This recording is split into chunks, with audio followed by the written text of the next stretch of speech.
Assalamualaikum warahmatullahi wabarakatuh. Halo semuanya, perkenalkan nama saya Haisyah. Saya mahasiswa dari Program Studi Pendidikan Bahasa dan Sastra Indonesia, Fakultas Ilmu Pendidikan Universitas Muhammadiyah Jakarta. Di sini saya sedang melaksanakan kegiatan PLP, di mana nantinya saya bersama Bu Ais akan mengajarkan teman-teman semua. Baiklah, dalam video ini saya akan menjelaskan materi mengenai teks laporan percobaan.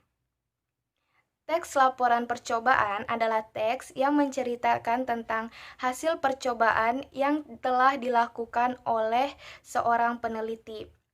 Di dalam teks percobaan itu bisa kita tulis mengenai seperti teks karya ilmiah ataupun laporan praktikum.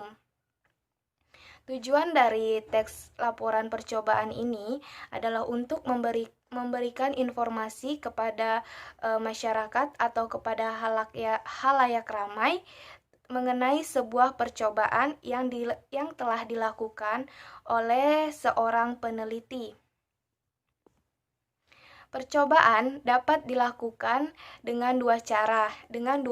Yang pertama, dengan cara kelompok, dan yang kedua dengan cara individu.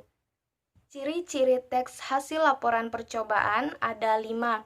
Yang pertama, teks hasil percobaan itu bersifat faktual atau berdasarkan fakta. Yang kedua, bersifat objektif. Yang ketiga, ditulis dengan sempurna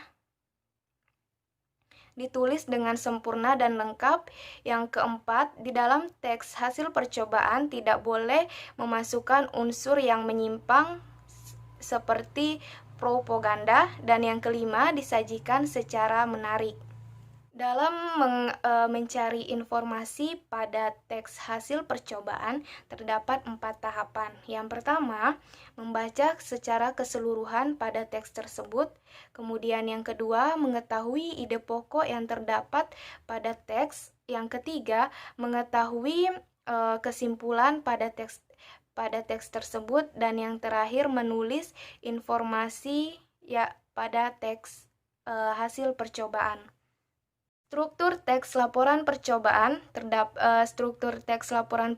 ini terbagi menjadi 2 macam. Yang pertama, pernyataan umum, di mana pernyataan umum ini berisi mengenai gambaran dan tujuan sebuah percobaan yang sedang dilakukan oleh seorang peneliti. Kemudian yang kedua ada uraian. Uraian berisi mengenai alat dan bahan yang diperlukan dalam percobaan tersebut. Kemudian prosedur atau bagaimana cara melakukan percobaan tersebut. Dan yang ketiga ada hasil dan kesimpulan yang dibahas atau yang sedang dilakukan. Unsur kebahasaan teks laporan percobaan terdapat 5 macam. Yang pertama itu ada menggunakan kaidah bahasa Indonesia baku, yaitu di dalam teks laporan percobaan itu menggunakan bahasa Indonesia yang baku atau yang kita kenal dengan bahasa formal, baik itu dari aspek pemilihan katanya, penerapan ejaannya, maupun struktur kalimatnya. Yang kedua, menggunakan kalimat kompleks dan simpleks. Kalimat kompleks atau yang bisa juga disebut dengan kalimat majemuk adalah kalimat yang memiliki lebih dari satu pola kalimat. Misalnya pada sebuah kalimat terdiri dari 2 subjek, 2 predikat, dan 2 objek. Sedangkan kalimat simpleks atau disebut juga dengan kalimat tunggal adalah kalimat di mana di dalam kalimat tersebut hanya terdiri satu pola kalimat, yaitu hanya terdapat satu subjek, satu predikat, dan satu objek.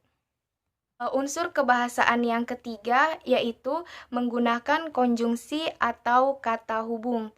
Yang keempat, menggunakan istilah teknis atau kata kajian, yaitu kata-kata yang digunakan dalam bidang tertentu. Dan yang terakhir ada kata depan dan awalan. Kata depan adalah kata yang diletakkan sebelum kata benda, kata keterangan, dan kata tempat, kata kerja. Misalnya kata di, ke, dari, dan pada. Sedangkan awalan itu adalah imbuhan yang ditambahkan pada awal kata dasar yang ditulis serangkai dengan kata dasarnya. Kemudian di sini juga saya akan menjelaskan bagaimana kita mengidentifikasi sebuah teks laporan percobaan. Yang pertama kita lakukan adalah pada teks laporan hasil percobaan kita tentukan dulu pernyataan umumnya, kemudian yang kedua uraiannya. Uraiannya itu kita tentukan, kita identifikasi lagi apa saja alat yang digunakan dalam sebuah percobaan, kemudian bahannya apa saja, dan bagaimana cara atau prosedur yang harus dilakukan dalam pembuatan percobaan tersebut, dan yang terakhir kita tuliskan kesimpulannya. Baiklah, mungkin itu saja dulu yang bisa saya jelaskan materi mengenai teks laporan percobaan. Mudah-mudahan apa yang saya sampaikan dapat dimengerti. Kurang lebihnya saya mohon maaf. Assalamualaikum warahmatullahi wabarakatuh.